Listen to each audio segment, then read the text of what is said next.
नमस्ते। आज के इस दिलचस्प विश्लेषण में हम पृथ्वी के इतिहास की सबसे रहस्यमयी और नाटकीय घटनाओं में से एक पर बात करने वाले हैं। जरा सोचिए, लगभग 6.5 करोड़ साल पहले क्रिटेशियस काल का एकदम अचानक और खौफनाक अंत हो गया। एक ऐसा समय जब पूरी धरती पर विशालकाय डायनासोरों का राज था। वो पलक झपकते ही हमेशा के लिए गायब हो गए। लेकिन कैसे? आज हम उन वैज्ञानिक साक्ष्यों को टटोलेंगे जो बताते हैं कि आखिर उस समय धरती पर हुआ क्या था। ये सिर्फ एक घटना की कहानी नहीं है, बल्कि एक परफेक्ट स्टॉर्म यानी एक ऐसे विनाशकारी चक्र की कहानी है जिसने सब कुछ पलट कर रख दिया।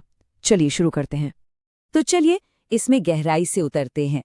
जब भी डायनासोरों के खात्मे का जिक्र आता है तो हमारे दिमाग में सबसे पहले क्या आता है? आसमान से गिरता हुआ एक बहुत बड़ा उल्का पिंड या अंतरिक्ष चट्टान, है ना? ये बात बहुत आम है। लेकिन क्या सच में सिर्फ एक अकेले क्षुद्र ग्रह ने इतने बड़े पैमाने पर तबाही मचा दी थी? क्या वाकई पूरी धरती पर फैले इतने विशाल जीवों का अंत सिर्फ एक पल में हो गया था? असल में साक्ष्य हमें बताते हैं कि सच्चाई इससे कहीं ज्यादा पेचीदा और दिलचस्प है। इस पूरी कहानी की शुरुआत अंतरिक्ष से नहीं, बल्कि खुद हमारी अपनी धरती के भीतर से होती है। भाग 1, ज्वालामुखी से पर्यावरणीय तनाव प्रभाव से पहले की पृथ्वी। उस मशहूर उल्कापिंड के टकराने से बहुत पहले ही हमारी पृथ्वी का पर्यावरण भारी दबाव से गुजर रहा था। क्षुद्र ग्रह के आने से पहले का जो असली खतरा था वो थे डेक्कन ट्रैप्स। ये आज के पश्चिमी भारत का इलाका है जहां उस समय बहुत बड़े पैमाने पर और लगातार ज्वालामुखी फक रहे थे। और ध्यान दीजिए, ये कोई आम ज्वालामुखी नहीं थे, बल्कि एक बहुत बड़े इलाके में लावा और खतरनाक गैसों का लगातार रिसाव हो रहा था। इन विस्फोटों ने हवा में इतनी भारी मात्रा में जलवायु बदलने वाली गैसें घोल दी थीं जिसकी हम आज कल्पना भी नहीं कर सकते। इस विशाल पैमाने ने पूरे ग्रह के पर्यावरण को बुरी तरह से अस्थिर करना शुरू कर दिया था। तो यहाँ समझने वाला सबसे महत्वपूर्ण बिंदु ये है कि इन लगातार ज्वालामुखीय गतिविधियों ने एक बहुत ही भयंकर और लंबा असर पैदा किया। हवा में लगातार कार्बन डाइऑक्साइड और सल्फर डाइऑक्साइड जैसी गैसें घुल रही थीं। इसका नतीजा मौसम में बहुत खौफनाक उतार चढ़ाव।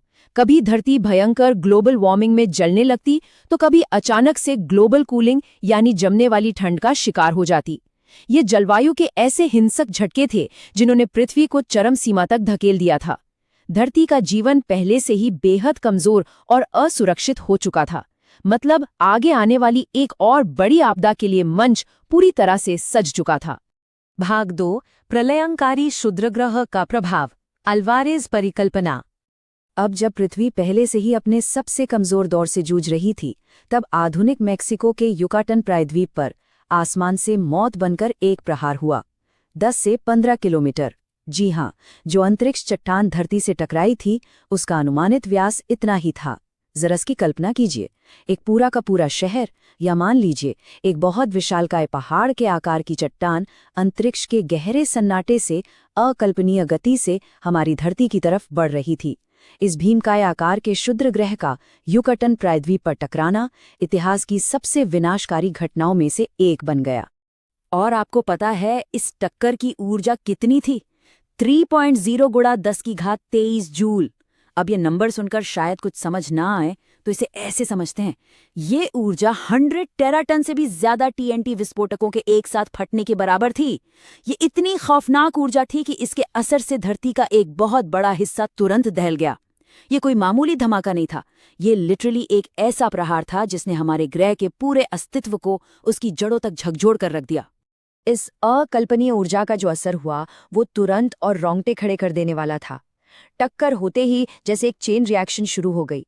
पूरी दुनिया के जंगलों में अचानक से भयंकर आग भड़क उठी, समंदर में भारी उथल-पुथल मच गई और ऐसी मेगा सुनामी लहरें उठीं जिन्होंने पलक झपकते ही तटीय इलाकों का नामो निशान मिटा दिया। और सबसे विनाशकारी बात, इस टक्कर ने सल्फर से भरी चट्टानों को सीधे भाप में बदल दिया। इसकी वजह से वायुमंडल में धूल और मलबे का एक इतना घना पर्दा छा गया जिसने धरती को मानो एक ही झटके में एक जीते जागते नरक में बदल दिया। भाग 3, वैश्विक प्रभाव, शीतकाल, आसमान में अंधेरा छा जाना। विनाश की ये लहर सिर्फ उस एक टक्कर के साथ खत्म नहीं हुई। जब वो अरबों टन वाष्पीकृत मलबा और एरोसोल वायुमंडल के ऊपरी हिस्से यानी समताप मंडल में पहुंचा तो आसमान पूरी तरह से काला पड़ गया, जिसने पृथ्वी को एक लंबे प्रभाव शीतकाल में धकेल दिया था। धूल और मलबे के उस अभेद्य आवरण ने सूरज की रोशनी को धरती तक पहुंचने से पूरी तरह रोक दिया। ये रात का कोई आम अंधेरा नहीं था जो सुबह होते ही छट जाता। ये एक गहरा, लंबा और सर्द अंधकार था जिसने पूरे ग्रह को अपनी मुट्ठी में जकड़ लिया। वैश्विक जलवायु में ये बदलाव इतना गंभीर और अचानक था कि इसने जीवन के पनपने की कोई गुंजाइश ही नहीं छोड़ी। और ये बहुत ही स्पष्ट रूप से दर्शाता है कि असल में ये एक परफेक्ट स्टॉर्म कैसे था। एक तरफ हमारे पास डेक्कन ट्रैप्स के लगातार फटने वाले ज्वालामुखी थे जो लंबे समय से जलवायु को बिगाड़ रहे थे और पृथ्वी को अंदर से खोखला कर चुके थे, और दूसरी तरफ था वो चिकसुलभ क्षुद्र ग्रह जिसने उस पहले से कमजोर हो चुकी धरती पर तत्काल प्रलय और एक कभी न खत्म होने वाले प्रभाव शीतकाल के साथ अपना आखिरी वार किया। इन दोनों घटनाओं के इस जानलेवा कॉम्बिनेशन ने पारिस्थितिकी को बचने का कोई रास्ता ही नहीं दिया। भाग 4 खाद्य श्रृंखला का पतन, आखिरी डोमिनोज का गिरना। देखिए, हमारी धरती के पारिस्थितिक तंत्र एक दूसरे से बहुत ही बारीकी से जुड़े होते हैं। जैसे ही सूरज की रोशनी गायब हुई, जीवन का वो पूरा ताना बाना ताश के पत्तों की तरह बिखरने लगा। ये पतन बहुत तेज और अचूक था। सबसे पहले एरोसोल के घने आवरण ने सूरज की रोशनी को धरती तक आने से रोक दिया। दूसरा कदम, रोशनी के बिना पौधों का प्रकाश संश्लेषण यानी फोटोसिंथेसिस पूरी तरह ठप हो गया, जिससे खाने की पूरी श्रृंखला की नींव ही ढह गई। तीसरा कदम, पेड़ पौधों के बिना विशालकाय शाकाहारी जीव भूखे मरने लगे और सबसे पहले नष्ट हुए। और अंत में जब शाकाहारी जीव ही नहीं बचे तो भोजन के अभाव में शीर्ष शिकारी यानी विशाल मांसभक्षी डायनासोर भी मारे गए। ये एक ऐसा रैपिड और न रुकने वाला डोमिनो इफेक्ट था जिसने सब कुछ साफ कर दिया। हम अपने इस विश्लेषण के अंत में एक बहुत ही गंभीर सवाल पर पहुंचते हैं, और ये सिर्फ अतीत की कहानी नहीं है बल्कि हमारे आज के लिए भी एक बहुत बड़ा अलार्म है। जरा सोचिए, यदि डायनासोर जैसे महाबली शीर्ष शिकारी पृथ्वी की एक टूटी हुई खाद्य श्रृंखला में जिंदा नहीं रह सके तो आज के हमारे आधुनिक पारिस्थितिक तंत्र कितने नाजुक हैं।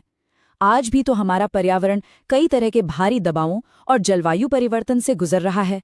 करोड़ों साल पहले की ये घटना हमें साफ तौर पर चेतावनी देती है कि प्राकृतिक प्रणालियां एक दूसरे से कितनी गहराई से जुड़ी हैं, और जब वो नाजुक संतुलन टूटता है तो नतीजे कितने भयानक हो सकते हैं।